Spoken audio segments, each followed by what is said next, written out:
Now, you know, if you're a regular viewer of this program or any other program on which I appear on this network, that I do not like councils. I have it in for them.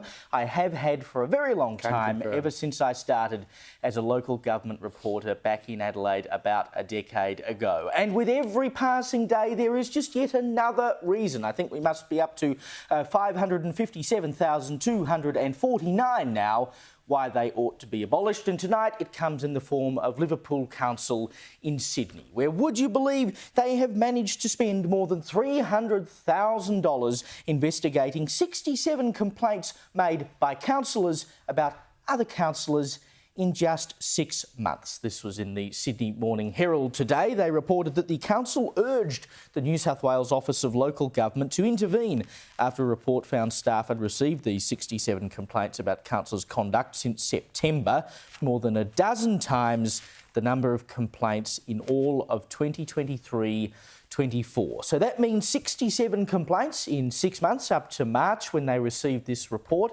and 5 in the financial year before that. I mean, how do you go from 5 complaints to 67 complaints? The Sydney Morning Herald suggests this may have something to do with a stoush between the Mayor, Ned Manoon, and his political rival, Peter Ristevski. We shall find some of that detail out in the wash, I suspect. But of these 67 complaints, 14 of them are currently under investigation. 14 are being reviewed externally. That's code for we sent them to lawyers. That's what they're paying all this money for. 23 are being looked at internally, and only 4 of them were knocked back for having no basis whatsoever. There is also a public integrity inquiry coming up into this council in June. They're going to have public sessions to discuss whether or not this council has engaged in misconduct after reports that came out last year. And you'd have to think, Liz, with 67 complaints on the book to the tune of about $340K in legal fees,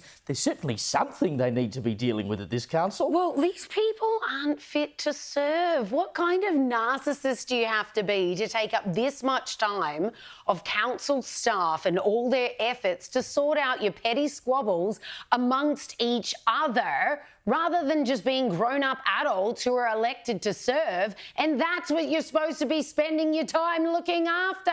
They all run for local government being like, I just want to make our patch a wonderful place to live, to grow up, to have a family, etc. and so on. And then they get in there and they're so consumed by their own in-house rivalries and bickering and pettiness, they're chewing through hundreds of thousands of ratepayer I was about to say tax dollars, whatever.